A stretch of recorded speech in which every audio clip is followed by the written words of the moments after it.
iyyaka na'budu wa iyyaka nasta'in ay nakhussuka bil ibadati min tauhidin wa ghairihi wa bi talabil ma'unati 'alal ibadati wa ghairiha.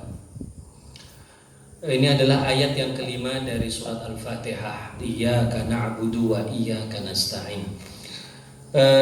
Disebutkan di sini ya oleh Al-Imam Jalaluddin Al-Mahalli, aina khussuka bil ibadati. Kami mengkhususkan iyyaka na'budu, hanya kepada kamulah, kepada engkaulah kami menyembah.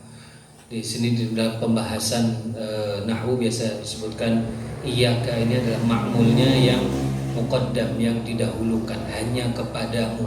Aslinya kami menyembah kepadamu, tapi kepadamunya didahulukan, diletakkan di awal, yang seharusnya berada di belakang. Ya seharusnya objek lah bahasa kita kalau dalam kajian tata bahasa Indonesia. Ini makmulnya, objeknya itu kan di belakang. Jadi kan urutannya biasanya subjek, predikat dan objek. Nah objeknya ini taruh di depan. Ya. Iyyaka, hanya kepadamu lah. Ya.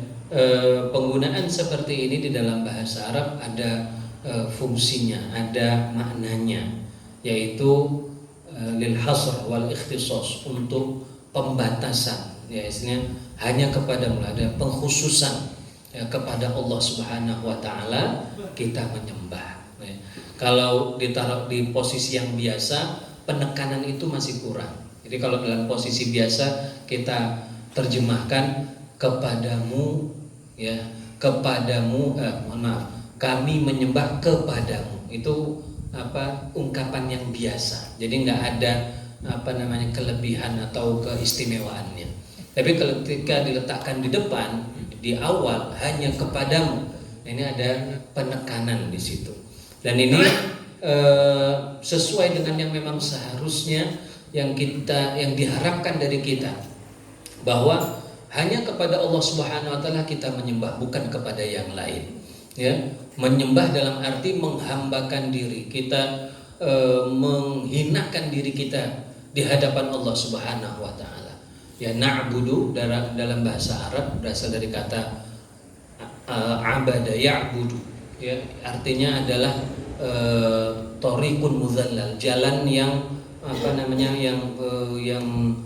hina. Ya. Jadi maksudnya adalah ketika seorang itu menyembah kepada Allah, dia harus menunjukkan rasa kehinaannya, rasa kecilnya, ya, yang rasa kefakirannya, ya, kebutuhannya kepada Allah Subhanahu wa taala. Itulah makna ibadah yang sebenarnya di dalam agama kita, dalam penyembahan ini kita kepada Allah Subhanahu wa taala. Ya. Dan iyyaka na'budu ini bagian pertama dari ayat ini. Kemudian dilanjutkan dengan wa iyyaka nasta'in, dan hampir sama, ya, dilihat dari sisi ungkapannya sama. Hanya kepadamu kami meminta pertolongan. Ya, jadi kita kepada Allah Subhanahu wa taala itu intinya dua hal. Kita menyembah sebagai posisi kita sebagai seorang makhluk Allah Subhanahu wa taala yang tugasnya itu adalah hanya untuk menyembah, ya, yang tujuannya adalah untuk persiapan kita di dalam kehidupan berikutnya, yaitu di akhirat. Tetapi dalam kenyataannya di mana kita ini tinggal di dunia, kita menghadapi berbagai persoalan, musibah yang memang Allah Subhanahu wa taala berikan kepada kita, maka kita dalam hal ini juga memerlukan pertolongan kepada Allah Subhanahu wa taala. Jadi yang hanya memberi pertolongan kita itu adalah hakikatnya, ya, hakikatnya adalah Allah Subhanahu wa taala. Meskipun kita misalnya dalam sehari-hari kita minta tolong pada orang lain, ya, kita misalnya minta ambilkan barang, kita minta katakanlah pemberian dari orang lain. Orang itu yang memberi secara majazi, secara tidak aslinya, bukan secara hakiki. Yang hakiki yang memberikan sesuatu atau membantu kita, memudahkan urusan kita dan semua hal yang kita lakukan di dunia ini adalah hakikatnya adalah hanya Allah Subhanahu wa taala. Ya, jadi jangan sampai dibalik. Oleh karena itulah ketika kita memahami makna iyyaka nasta'in ini sebenarnya kita itu plong di dunia ini. Urusan kita semuanya kita serahkan hanya kepada Allah Subhanahu wa taala. Kemudian di sini juga dibahas ya dalam beberapa kitab tafsir disebutkan kenapa di sini iyyaka na'budu, kami ya. Kami menyembah. Padahal kalau dilihat dari awal Fatihah itu seperti yang berbicarakan satu orang. Ya, bismillahirrahmanirrahim, dengan menyebut nama Allah Maha Pengasih lagi Maha Penyayang, alhamdulillahirabbil alamin, segala puji bagi Allah. Itu sepertinya yang berbicara hanya satu orang. Ya, tahu-tahu di tengah-tengah ini berubah menjadi kami, ya, berubah menjadi kami. Iyyaka na'budu. Ya, iyyaka na'budu. Hanya kepadamulah kami ya Allah menyembah kami. Kenapa awalnya saya kemudian sekarang berubah menjadi kami? Ada beberapa versi dari para ahli tafsir ya. Di antaranya ini menunjukkan kami sebagai bagian dari seluruh para penyembah Allah SWT, seluruh makhluk Allah yang semuanya menundukkan diri kepada Allah SWT untuk menunjukkan keagungan yang disembah itu.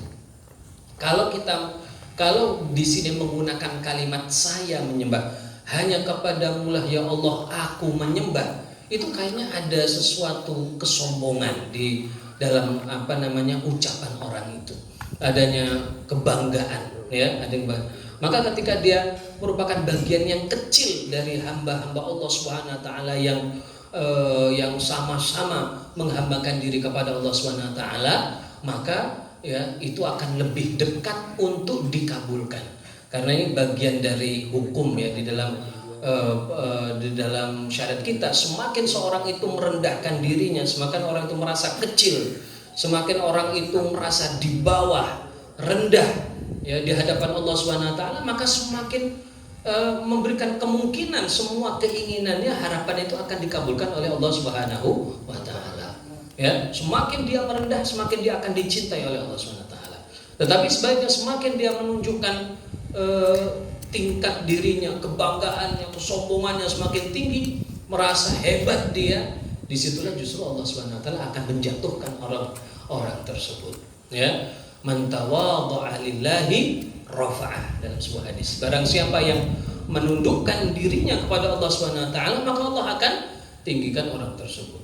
Oleh karena itu juga di dalam sholat ya, Rasulullah sallallahu alaihi wasallam memerintahkan seseorang yang sholat itu untuk banyak berdoa ketika sujud. Karena posisi sujud itu adalah posisi yang paling hina, yang paling paling rendah dari seseorang dalam ibadahnya kepada Allah Subhanahu wa taala. Ya.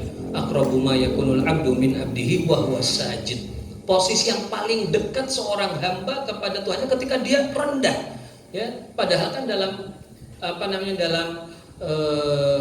bayangan kita Allah SWT itu yang maha tinggi, makanya kita selalu memposisikan Allah itu di atas ya, bukan di atas secara posisi tentu, tapi di atas secara kedudukan, secara martabat ya.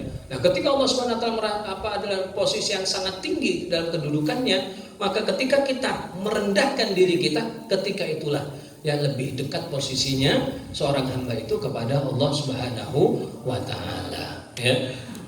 Begitu juga sebagian para ahli tafsir mengatakan bahwa ini untuk lebih memberikan, ketika kita menghadirkan dalam menyembah itu kepada Allah secara bersama-sama, maka itu akan lebih untuk didengar oleh Allah Subhanahu wa taala. Dalam arti orang yang ibadah bareng-bareng itu akan bisa mengisi kekurangan daripada jamaah-jamaah atau orang-orang yang lain yang ada bersamanya. Mungkin kalau kita beribadah satu-satu, kita punya salah, ya kesalahan kita ya kita tanggung sendiri, ya akibatnya juga kita rasakan sendiri. Tapi kalau kita beribadahnya bareng-bareng, kesalahan satu orang itu bisa ditutupi dengan kebaikan ibadah yang lain, seperti itu. Ya termasuk juga misalnya di dalam sholat berjamaah ya kan, dalam sebuah hadis dikatakan kalau orang sholat berjamaah itu ya Allah SWT itu nggak melihat per personnya, setiap orangnya, tapi dilihat ibadahnya sebagai sebuah kesatuan ya, sebuah kesatuan. Itulah makna dari atau salah satu keistimewaan dari bersatunya seseorang. Kita akan dilihat sebagai sebuah kekuatan yang besar Meskipun di dalamnya itu banyak kekurangan, tapi yang dilihatnya itu bukan kekurangannya yang secara parsial yang kecil-kecil itu, tapi yang dilihatnya adalah kekuatannya yang besar. Ya. Ini ya, jadi di sini juga mengandung makna jamaah di situ. Dan hanya kepada mulah ya Allah kami menyembah, wa iyyaka nasta'in, dan hanya kepada Allah kami juga memohon pertolongan. Ya, dan sebagai penutup, sebagian salaf dari ulama yang mengatakan bahwa ayat kelima dari surat Al-Fatihah ini merupakan salah satu sir terbesarnya dari surat Al-Fatihah. Ya, kita sering mendengar ya, memang kalam yang masyhur di kalangan para sufi itu adalah bahwa sirnya Al-Quran itu dalam surat Al-Fatihah, dan sirnya Al-Fatihah itu dalam kalimat basmalah, ya. Dan sirnya basmalah itu dalam huruf ba-nya, ya, dan seterusnya sampai pada huruf titiknya. Itu masyhur di kalangan sufiyah. Diriwayatkan juga atau disebutkan juga oleh Imam Ibnu Katsir bahwa sebagian salaf mengatakan justru sir daripada Al-Fatihah itu pada kalimat iyyaka na'budu wa iyyaka nasta'in. Karena di sinilah letak orang hamba itu memang membutuhkan Allah Subhanahu wa taala, menunjukkan kerendahan dirinya. Justru disitulah Allah akan suka kepada hamba itu dan memberikan apa keinginannya.